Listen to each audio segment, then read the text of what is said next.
Hey, it is Cody from the Keepers of Nerdom. How are you all doing today? I thought it would be fun to do once again a Keyforge deck review. It's a Gen 1 known as Predominantly Beautiful Neva.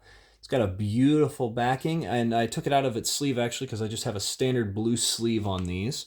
This is one of, I believe it's actually my first deck ever, one of like two that I bought right off the bat to play.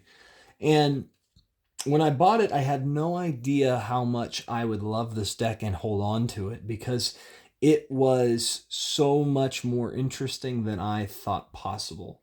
And so when we looked at the deck later on after we started playing, we started to realize this deck has so much more potential than anything we have ever seen before. And I think this deck was originally rated somewhere in the 50 percentile, a little bit higher than that, and now it's up in the 74.8.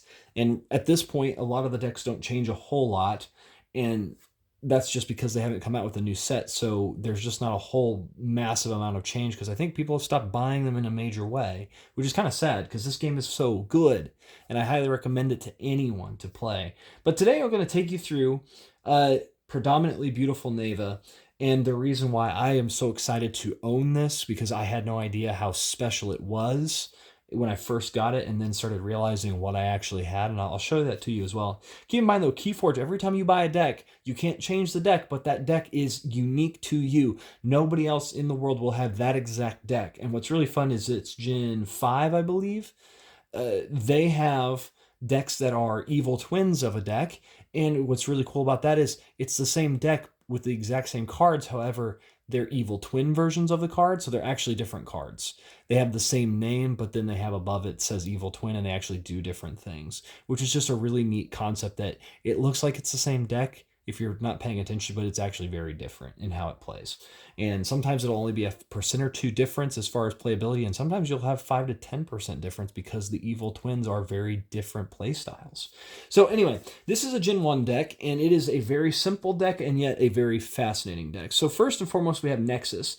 He is elusive, and when he reaps, use an opponent's artifact as if it were yours. So you can take control of an opponent's artifact and use it, and when you exhaust it, they do not get it on their turn unexhausted, so they actually lose a turn of use from it.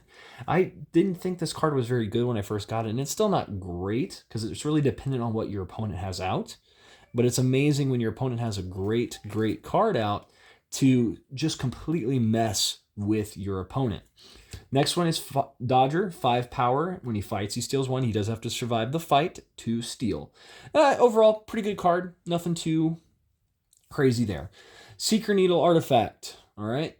This is an action to deal 1 damage to a creature. If this damage destroys that creature, gain 1 amber. You can target yourself, and with Shadows, that's a lot better of a choice because you got a lot of 1 power minions.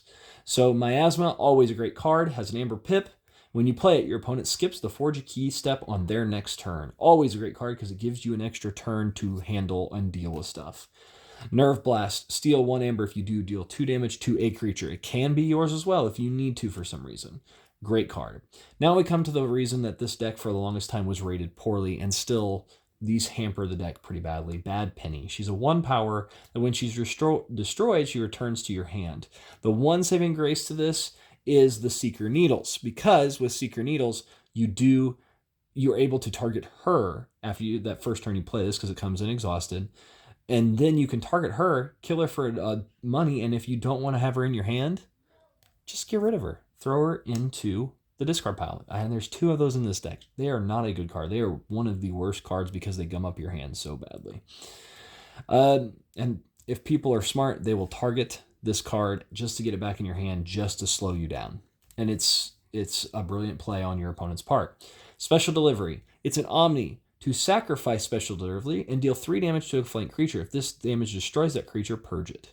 It's also got an Amber Pip. It's a great artifact because you can use it on any turn to get rid of something powerful, say a Time Traveler, and purge it for permanently from the game. Very, very useful.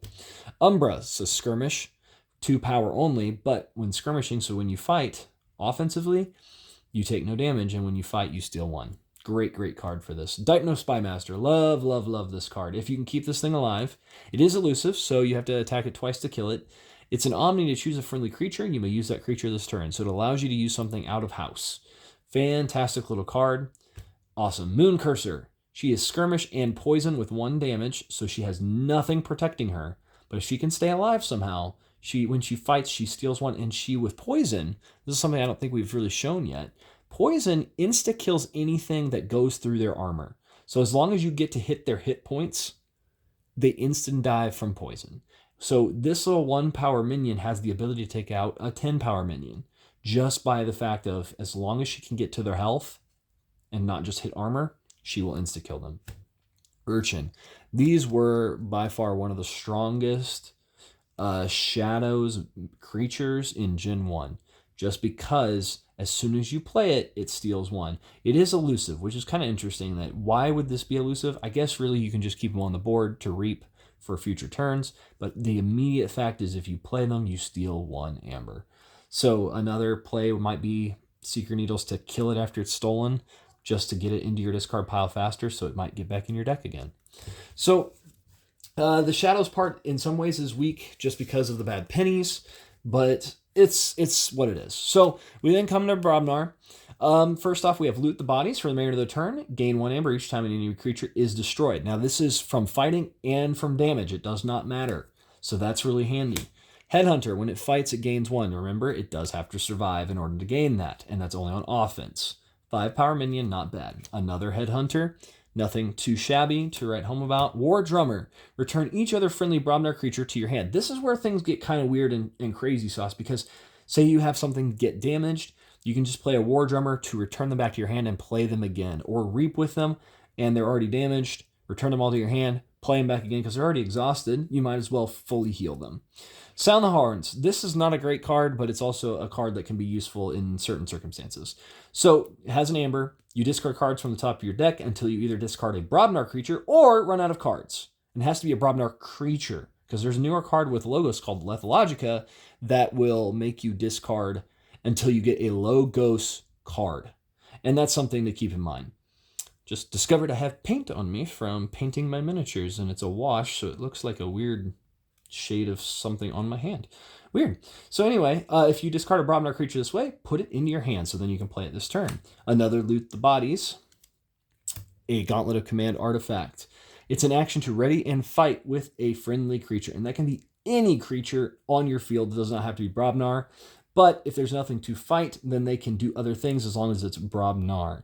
Because if it goes to the outside of that house, they ready and fight. That's the things they must do. If there's nothing to fight, they are ready, but then they lose their turn essentially because they're outside of house.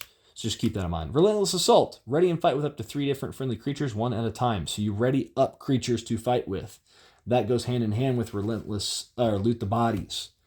And Coward's End, it's a kill card. Not a great one, but yet still useful.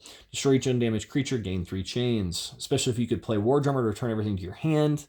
If they're not damaged, just to use them real quick and then get them off the table and then play this. And then put them back on. Hebe the Huge, play. Deal 2 damage to each other undamaged creature. Now, this is where things get weird because these kind of play against each other, but it also can control and keep you safe too. So maybe you kill a bunch of little stuff on their side and then hurt yourself a little bit, but then you play Coward's End to destroy the rest of their stuff or something like that. Fire Spitter, before fight, deal 1 damage to each enemy creature. It's one of the few Brobnar creatures that has armor. Earthshaker, destroy each creature with power 3 or lower. So the Brobnar, I'm never a fan of Brobnar, but this has some good control on the board just because of what it does overall. So that is the Brobnar, but then we get to the real beauty of the deck, the Sanctum. Now, as we go through, I may have to take a few cards out for the time being temporarily. Now, Bulwark is one of my favorite Sanctum cards just for pure, interesting board power. Each of Bulwark's neighbors gets +2 armor. So he's a 4/2, 4 power, 4 hit points, 4 hitting power, and 2 armor that just protects his hit points. And he gives his neighbors +2 armor. Really fun to play against or next to something that has taunt just to make them even tankier. So Bulwark just makes everything more durable. Terms of Redress gives you an amber. It's an action card to choose a friendly creature to capture 2 amber. Say you get 2 armor up on something from Bulwark, and then you put 2 amber capture from your opponent onto that character. Take hostages for the remainder of their turn. Each time a friendly creature fights, it captures 1 amber. This is an okay card if you can get enough Sanctum stuff out to use it in that turn. Another terms of redress. Gatekeeper. This is a card and a half. If your opponent has 7 or more amber, capture all but 5 of it. Just keep in mind, if they do somehow have 15 amber, and I've had games where that is possible, very possible, and if you played Keyforge, you know it's possible. You've probably seen games where they have 20. He gets all of it. So when he dies, he gives it all back. But it is a very, very useful tool. So, great card there. Raiding Knight. When you play him, capture 1 amber. Now again, by the way, Gatekeeper, great card to play Bulwark next to just to give him some more survivability. Raiding Knight immediately captures 1 amber. Play him before Gatekeeper just to kind of spread out the amber a little bit. He's a 4/2. Champion Anafield, taunting minion, 6 power, 1 armor. Again, loves the Bulwark. Now, let's save these till the very end. Bulwark, number 2 in this deck. So the Sanctum in general has a lot of creatures in this deck because the next 4 are all creatures. And what's interesting about this deck is if you get 1 of these cards, the other 3 guarantee to come in them, and it's like to come into this deck. And it's a very powerful thing. Now, something else to keep in mind is it technically is possible to have 2 sets of these in a deck, and those go for some crazy good money. Even if the rest of the deck isn't that great, it's because of what these can do on their own. So first off, we have the Horseman of War. And when you play this, he's a 5 power. For the remainder of the turn, each friendly creature can be used as if they were in the active house, but can only fight. So he allows everything to be used, but only to fight when you play him. He's probably the worst of the horsemen, but still very, very interesting, especially in a Brobnar deck. Horsemen of Pestilence, and this is the actual rare card. So once you see Horsemen of Pestilence in your deck list, you are guaranteed that it comes with the entirety of the Horsemen. All 4 of them are in there. And I pulled this as one of my first decks and didn't realize how special it was and how unique and just honestly how beautiful of artwork these cards are and how just odd they are also for Sanctum, because Sanctum's all about the holiness and protection, and then all of a sudden you get these doom, death, and destruction type characters in the Sanctum set, and they're just so much fun. They're not necessarily the best cards ever, but they're really cool. Now, if you get a set of 2 of them, I'll explain why they're good. But when you play Fight or Reap with the Horseman of Pestilence, so if you play him, you immediately get this effect. Deal 1 damage to each non-horseman creature. And that does target yourself as well, which gets with the shadows. Not a great thing, but it's a really, really powerful board control over time.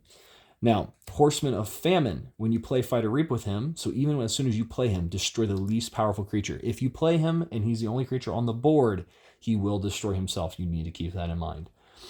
Now, this card is by far the strongest of the 4, just in the sheer fact of what he does, except for the last card just because of what it is.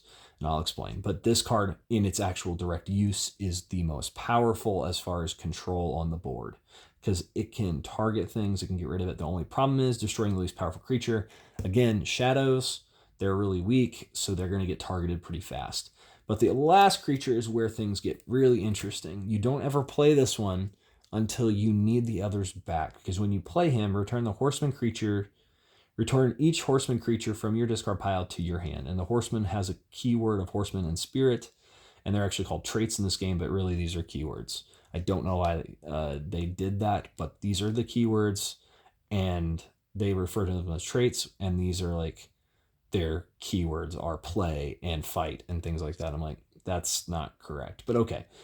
Those should be traits. But anyway, this is really interesting because you can gain those creatures back. So in the longer term, he's stronger than the Horseman of Famine, but the short term, the Horseman of Famine is immediately the strongest just because of power. But if you have all 3 of them in the discard pile and then play this, then you get all 3 of the other ones back and can play them immediately.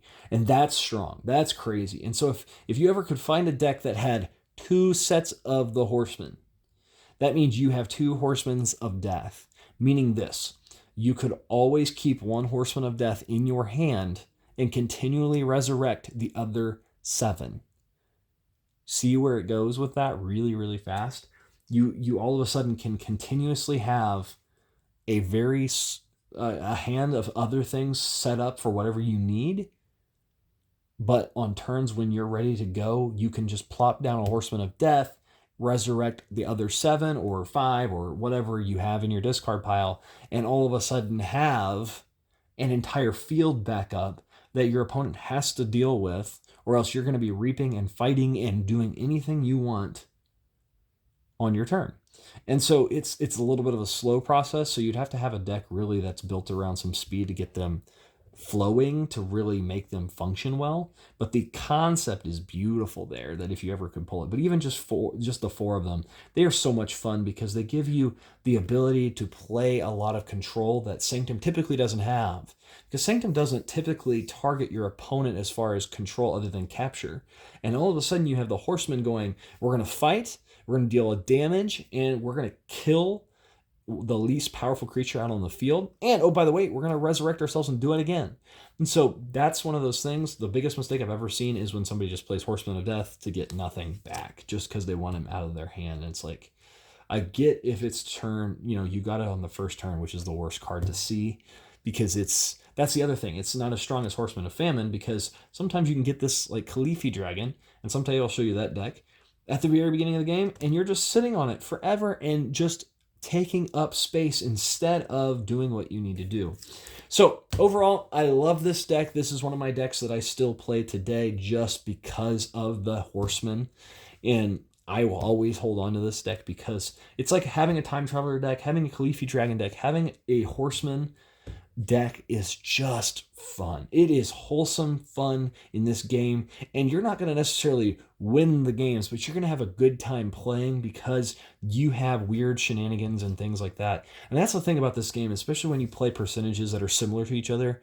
You can play decks that are more fun about their game mechanics. There are oftentimes I will keep a deck because of one card that changes how the game functions. There's a card that I will keep the deck only because of this one card that's called Annihilation Ritual for the Dis, that instead of if a creature goes from in play on the board to the discard pile, it is instead purged, meaning that all of a sudden everything just starts dying permanently from the game. And it's just a fun game state because it messes with everybody's thought processes. It's not normal. It's not natural. I have lost because of doing that so many times, but I don't care because it is so fun to see the game completely get turned on its head and messed with. And that's the beauty of things like the Horsemen, where they change everything because people are expecting from Sanctum certain things. And all of a sudden with a Horseman deck, Sanctum doesn't do what it's supposed to according to the game flow. You know what Sanctum's about, just capturing. And all of a sudden the Horsemen show up and go, actually, we're going to be like more Dis, and we're going to mess with your entire side of the board and control this battle how we see fit. And it's got a mix even of Brobnar in the fighting. So overall, great deck. And again, I want to know, what's your favorite generation of Keyforge if you played it? And if you haven't, go buy a deck. Go start with Gen 1. It's a great place to start. And that's the other thing. This is an evergreen game in that Generation 1 is still playable with Generation 5 and 4 and 3. These are all decks that are viable decks. And in fact, some of my Gen 1 decks give some of these Gen 4 and 5 decks, because of what cards are in them, easily beat them. And that's the beauty of the game. It's just getting the right combos of cards, but also then you can play those for like an actual tournament, a big, crazy, strong deck, or you can just play at home with friends and still have a blast by playing decks that are similar to one another in ranking. And so I just want to know, have you tried it? And if you haven't, go buy a deck and try it out and show us what your deck is. So anyway, I've been Cody from the Keepers of Nerdom. I hope you all have a good time, and I hope you enjoyed seeing this awesome Keyforge deck. Take care.